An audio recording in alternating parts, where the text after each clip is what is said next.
Pour bon nombre de Gabonais vivant à l'étranger, le parcours de président de la transition est un sans faute. Se sentant pris en compte dans les premières décisions du président de la transition à travers notamment l'annonce du retour des exilés politiques et depuis la désignation du nouveau gouvernement avec la nouvelle fonction attribuée au ministère des Affaires étrangères chargé désormais des Gabonais de l'étranger. Je m'attends à un gouvernement actif et réactif qui met en place des actions simples, mesurables, acceptables et réalisables dans le temps. L'objectif, c'est d'être dans le concret, car les actions fortes ont plus d'éloquence que les belles promesses.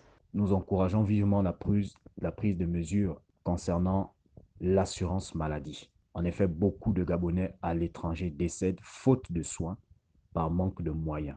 Nous attendons des mesures aussi comme la facilitation pour l'insertion professionnelle au niveau du Gabon pour ceux qui ne veulent pas rester dans les pays d'accueil ou qui ne veulent pas rester à l'étranger mais qui veulent rentrer pour servir le pays. Nous encourageons les autorités à faciliter leur insertion via des structures d'accompagnement et d'appui à l'aide à la recherche d'emploi pour que ces jeunes-là puissent véritablement contribuer au développement de l'économie gabonaise. Pour cette diaspora, les attentes sont plus précises. Il faudrait normalement qu'il y ait une effectivité, une applicabilité de la bonne gouvernance dans tous les domaines des secteurs d'activité.